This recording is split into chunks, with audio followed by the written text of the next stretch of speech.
Yo, what up? I'm back. In case you were wondering what I've been doing for the last 3 months, I found a job, and it's a good job, and I enjoyed it. And I was in another city, but now I'm back in Berlin. But in 3 months, I'm probably gonna be gone again.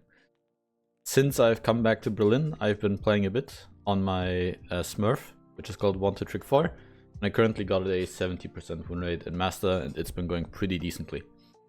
I want to do a little bit of content again, but I could upload all of these games. I've got some really good games, but I don't have an editor right now, especially not for the price point that I used to have. And I also want to make content that I'm a bit more proud of. So I want to do more commentaries, which aren't going to be cut, but I think you'll forgive me for that.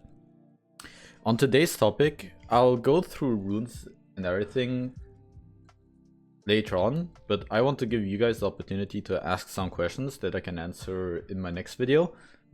In this video, I want to go over me trying out Dark Harvest in a lot of different matchups. Against Pantheon, a Bruiser, Garner, a tank, Varus, a ranged champion. Now, why am I trying Dark Harvest, which I've always flamed in high elo? Well, there are three main reasons. First, there's an AD carry meta and AP jungler meta who are all squishy. Also, you usually can't out AD carry an AD carry. In terms of like in a team fight, it's actually kind of difficult to get to them and auto attack them 3 times with PTA. With Dark Harvest, they're really squishy. Like, you can very often just kill them on accident. Then, they did nerf the Dark Harvest numbers late. They nerfed the base value of Dark Harvest, but buffed the scaling of it a lot. And I actually like this version more because currently it feels like, I didn't run the numbers, but it actually feels pretty good in the late game. Another thing is that the red tree has Ultimate Hunter and Malignances out there, so if you're playing a Dark Harvest playstyle, you are trying to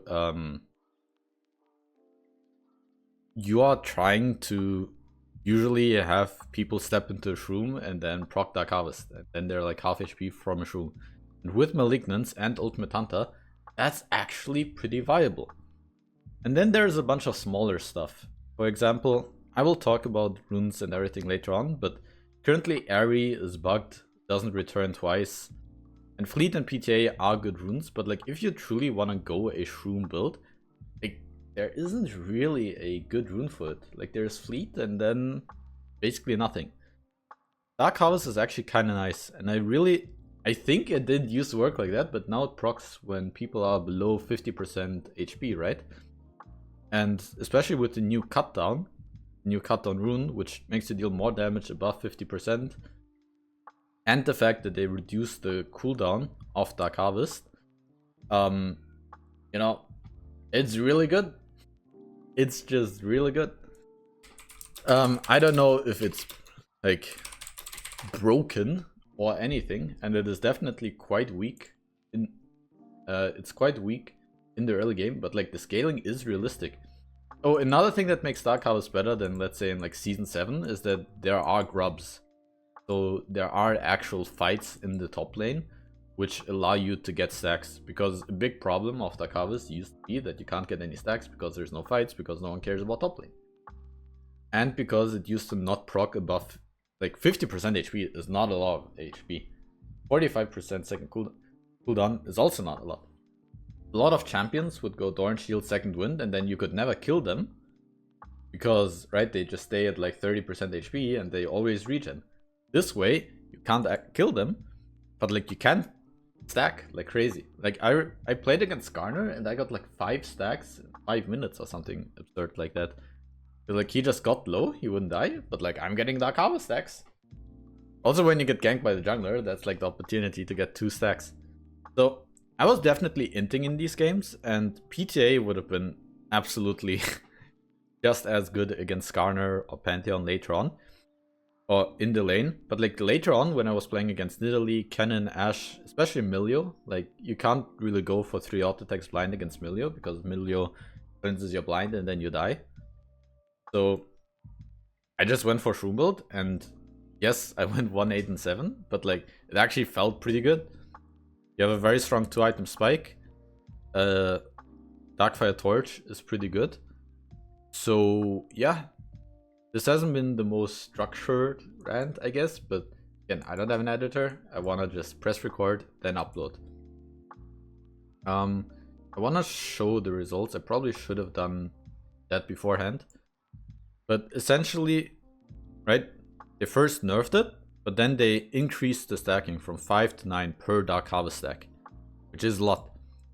And then they also reduced the cooldown. So I don't know, maybe I underestimated Dark Harvest previously, but honestly, I feel like it stacks pretty well. It works with the current items, and I like Ultimate Hunter because, right, like again, season 7 or something, you would have run another type of hunter, like Ravenous Hunter or whatever. So yeah, the meta just seems well made to go Dark Harvest right now, especially in low elo games, especially against squishies, like when they have 2 AD carries, which every team has. Like in this game, Dark Harvest actually feels pretty good.